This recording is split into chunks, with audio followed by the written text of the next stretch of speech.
Hey tubers, back on the Can-Am DS650 again.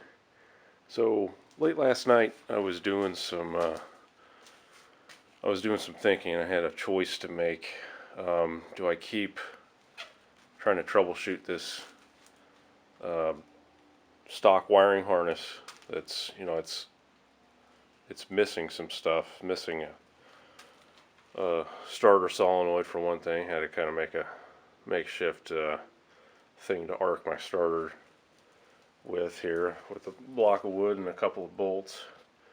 I seem to be missing some fuses. I don't know. It looks like maybe a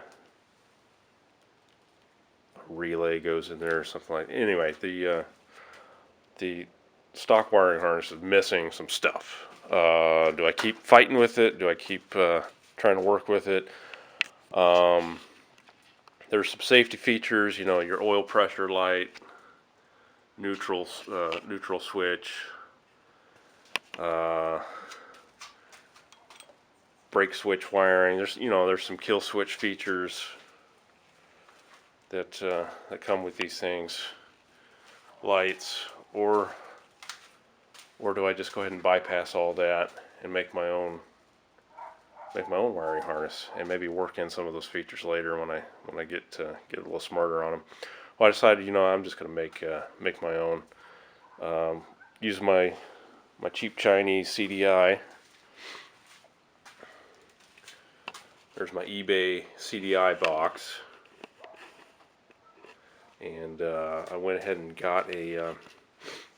So the last video I incorrectly assumed that maybe something was up with the flywheel. No, the flywheel's fine. The pickup coil actually has a little magnet on it that'll sense that that piece on the flywheel as it comes by. 2 wires going to the CDI box. 1 wire gets sent to ground, which took me a minute to figure out last night. But if you pull up the DS650 repair manual on page 247, it's got the wiring diagram, which is good to have. Tells me a lot. So on the wiring diagram, you have the CDI and the 5 connections it has. So not too difficult. 2 wires coming off of the pickup coil going into the CDI box. You have a ground.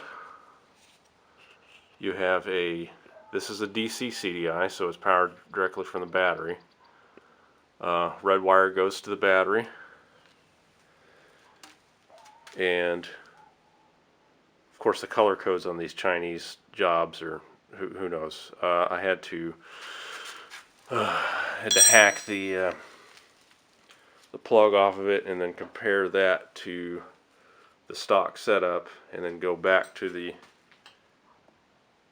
repair manual and match that up to the colors to know what I was sending to what.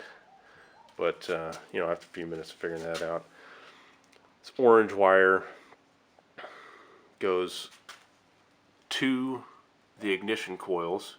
You have 2 of them. Looks like they're wired in series to spark both plugs at the same time, or parallel. I don't know. Anyway, there's a wire going between them. 1 wire coming off the CDI, and then this I kind of had to figure out, where you have a green with a white stripe and a blue with a green stripe coming off of the pickup coil. One looks like, according to the repair manual, one's a positive and one's a minus signal, but one has to also connect to ground, and then you have a dedicated ground from the CDI. So once I figured that out, Turned it over, got spark. So we're gonna have a runner here at some point. I can show you real quick. Use one of my handy dandy Craftsman ratcheting wrenches, which I found a good use for, because otherwise these things are worthless. I don't know, I picked that up probably 15 years ago. You know, fell for the hype. Just take that and arc it, and then we look at our spark plug.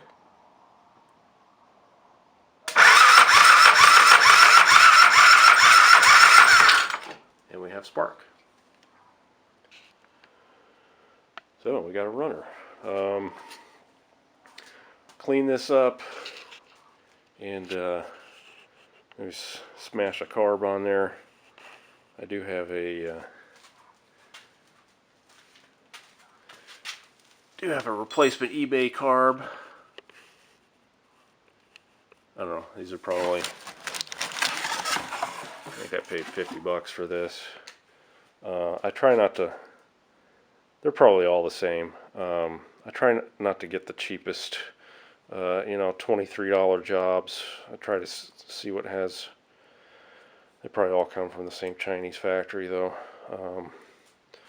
Yeah, I'll smash this on there and see if we can get this thing to pop off. All right, see you later. All right, so it looks like we got a runner here. Got the carburetor put on there, temporary gas tank. Wired up the kill switch, so looks like the kill switch kills the ignition signal coming from the CDI. I probably need to do that correctly, because I think it's supposed to shunt it to ground, because when it shows in the run position, that's when it's actually off or open. So I'll have to correct that. But yeah, let's see if we can't get this thing to fire off again. I let it cool down. Put on the choke, kill switch, closed.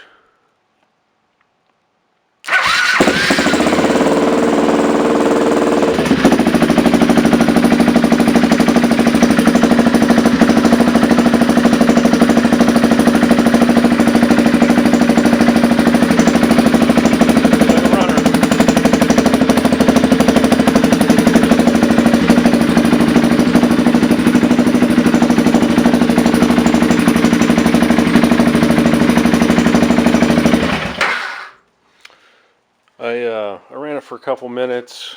It burned off all the stuff I'd shot down the spark plug holes, but after that it cleared up. I checked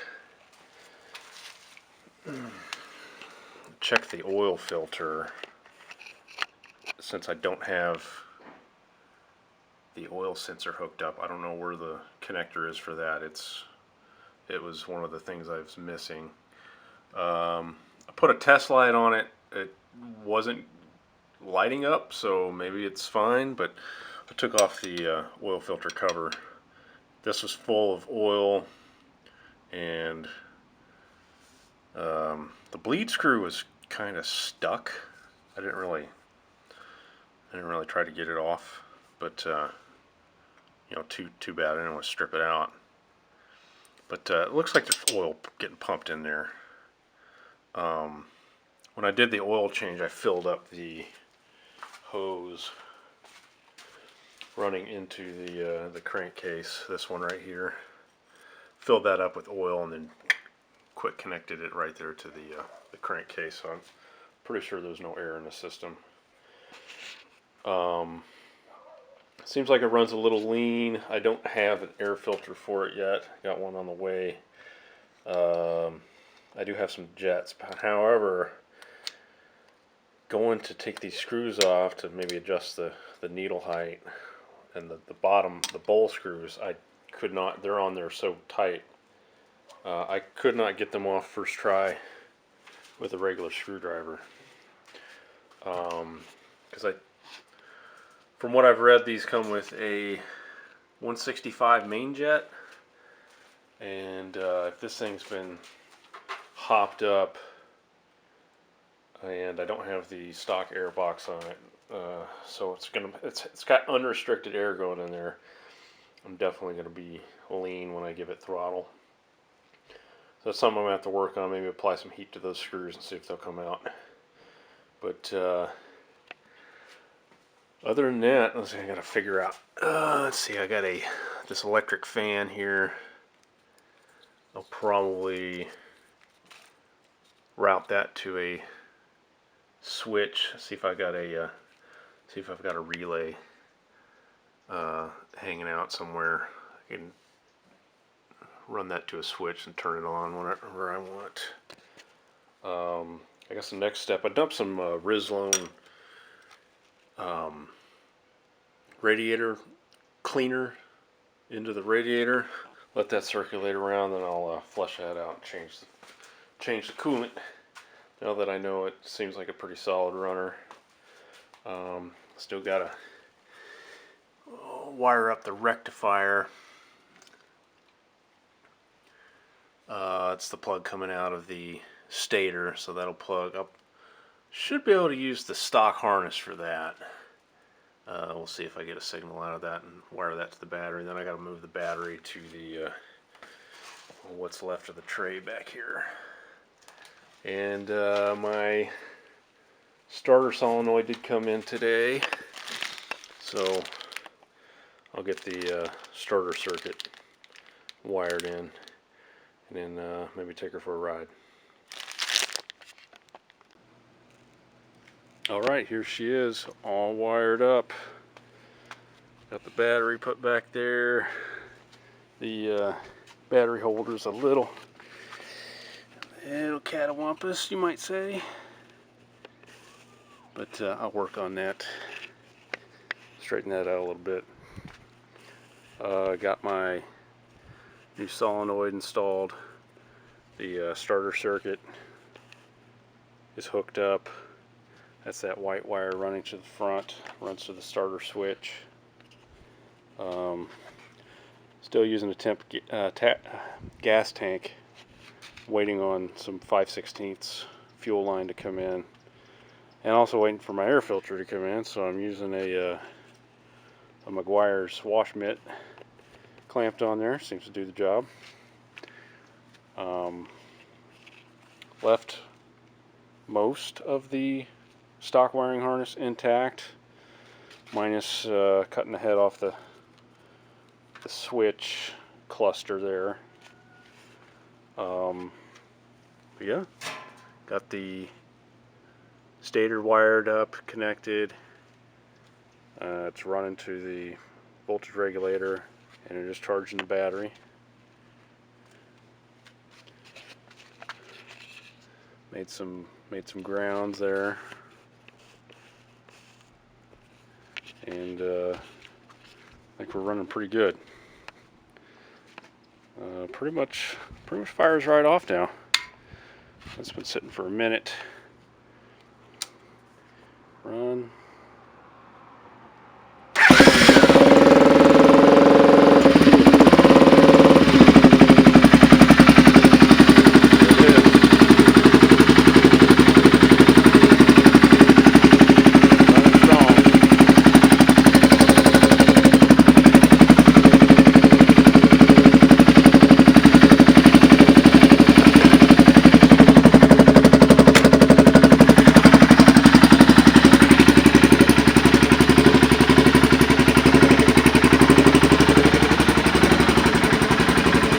Bad little rig.